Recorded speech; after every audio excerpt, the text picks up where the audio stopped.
اور آج اس قافلے کا ایک فرزند علی گڑھ سعود عالم قاسمی ڈین فیکلٹی آف دینیات کو میں آپ کے سامنے پیش کرتا ہوں، جنہوں نے فن خطابت میں پوری دنیا میں اپنا لوہا منوایا ہے، اور اس وقت تہذیب الاخلاق کے مدیر کی حیثیت سے، ایڈیٹر کی حیثیت سے ان کے قلم کا جادو سر چل کر بولتا ہے، خدا کے واسطے مہرے سکوت توڑ بھی دے، تمام شہر تیری گفتگو کا پیاسا ہے۔ پروفیسر سعود عالم۔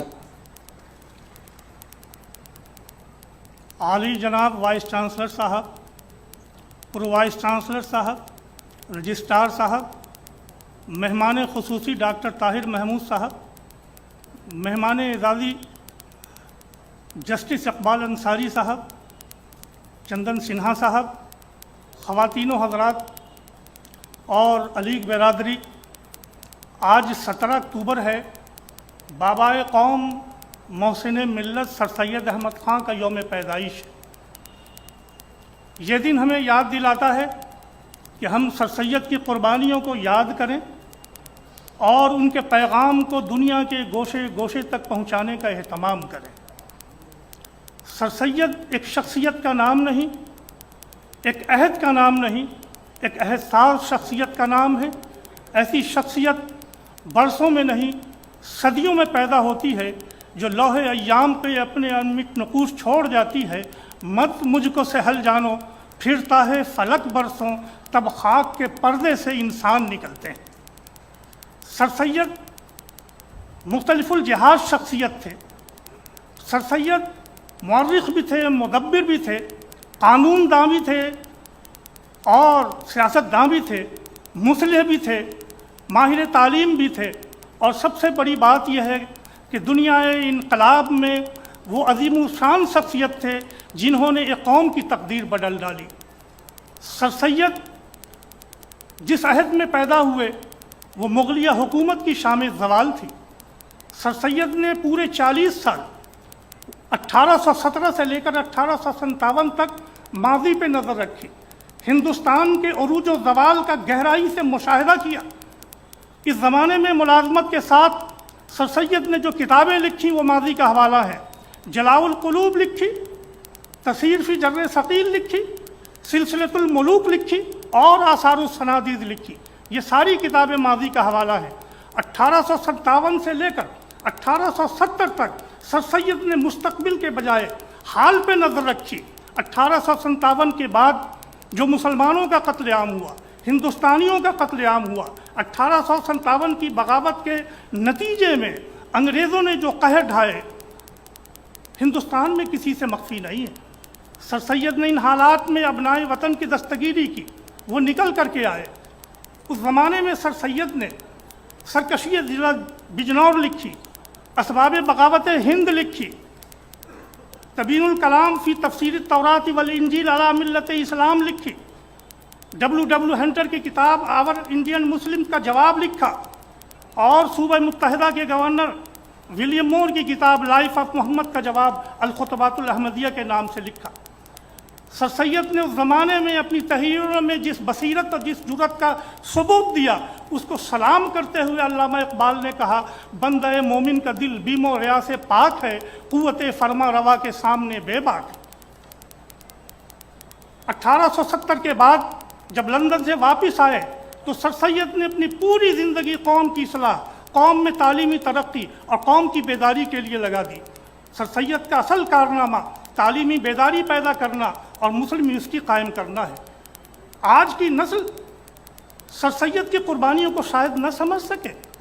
آج ہر گاؤں میں اسکول ہیں، ہر ضلع میں کالج ہیں، ہر صوبے میں یونیورسٹیاں ہیں، لیکن یاد کرو وہ زمانہ کہ جب مسلمانوں کا نظام تعلیم بکھر گیا اور صرف ایک نظام تعلیم نیا جو ملازمت اور ترقی کے نئے راستے دکھا رہا تھا، برادران وطن نے آگے بڑھ کے اسے قبول کر لیا، لیکن مسلمانوں نے اس کی مخالفت کی۔ مخالفت ہی نہیں کی بلکہ شدت سے مخالفت کی۔ جس سال سر سید کی پیدائش ہوئی یعنی 1817 میں، اس سال بر صغیر کا پہلا کالج کلکتہ میں قائم ہوا، ہندی کالج کے نام سے، جو آج پریسیڈنسی یونیورسٹی ہے۔ اس کالج میں مسلمانوں کا داخلہ ممنوع تھا، اور 1835 میں خود مسلمانوں نے انگریزوں کو لکھ کے دیا کہ تمہاری انگریزی تعلیم ہمیں نہیں چاہیے، اور اس محضر نامے پہ ایک دو نہیں پورے 8000 مسلمانوں نے دستخط کیے تھے۔ نتیجہ کیا ہوا؟ برادران وطن ماڈرن ایجوکیشن حاصل کر کے اعلیٰ مناصب پہ پہنچ گئے، اور مسلمان حسرت سے دیکھتے رہے، اغیار مہر و ماہ سے آگے گزر گئے، الجھے ہوئے تھے صبح کی پہلی کرن سے ہم۔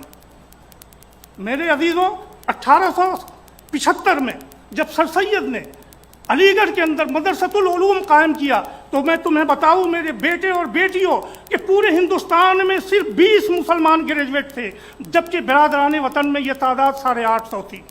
سر سید نے ان حالات میں اپنی تحریک کو جاری کیا، اور ایک دو نہیں پورے ملک کا دورہ کیا، علی گڑھ سے بنارس تک، بنارس سے اعظم گڑھ تک، گورکھپور سے کلکتہ تک، کلکتہ سے پٹنہ تک، احمد آباد سے پونا تک، گورداسپور سے امرتسر تک، اور میرٹھ سے لاہور تک سر سید نے دیوانہ وار لوگوں کو پکارا، رئیسوں سے کہا تم اپنی طاقت سے اپنی حکومت نہ بچا سکے، اب اپنی عقل و فراست سے کام لو، اپنے بچوں کا مستقبل بچاؤ، اور اس کا طریقہ صرف یہ ہے کہ ان کو ماڈرن تعلیم دو، زمانے کے مطابق تعلیم دو۔ یہ بات الگ ہے کہ تم نہ سمجھو، مگر زمانہ بدل رہا ہے، پھول پتھر پہ کھل رہا ہے، چراغ آندھی میں جل رہا ہے۔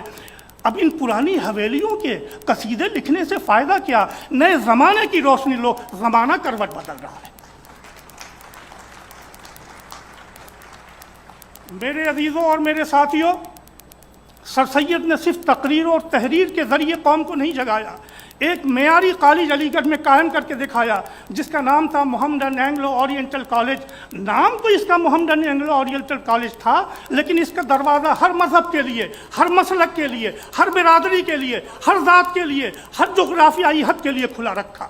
اگر اس کا پہلا گریجویٹ عبداللہ تھا تو دوسری طرف اس کا پہلا گریجویٹ ایشوری پرساد تھا۔ تمہارے رہنماؤں نے سر سید کی اس لیگیسی کو آگے بڑھایا۔ ایک ہال اگر سر سید کے نام سے بنایا تو دوسرا نام ہال بھیم راؤ امبیڈکر کے نام سے بنایا۔ ایک ہال تمہارے باباؤں نے اگر سلطان جہاں بیگم کے نام سے بنایا تو دوسرا ہال سروجنی نائیڈو کے نام سے، اور تیسرا ہال اندرا گاندھی کے نام سے بنایا۔ اگر انجینئرنگ کالج کو ڈاکٹر ذاکر حسین کا نام دیا تو میڈیکل کالج کو پنڈت جواہر لال نہرو کا نام دیا۔ سیکولر کردار کی یہ مثال ہندوستان کی دانشگاہوں میں نہیں ملے گی، اور اسی لیے honourable prime minister of India Narendra Modi ji نے کہا علی گڑھ نہیں، یہ منی انڈیا ہے۔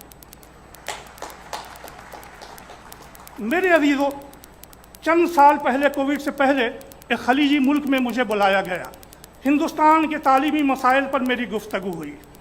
گفتگو کے بعد ایک نوجوان ملا، اس نے کہا کہ میں ہندوستان آنا چاہتا ہوں تاج محل دیکھنے کے لیے۔ میں نے کہا کون سا تاج محل دیکھو گے؟ وہاں ایک نہیں 2 تاج محل۔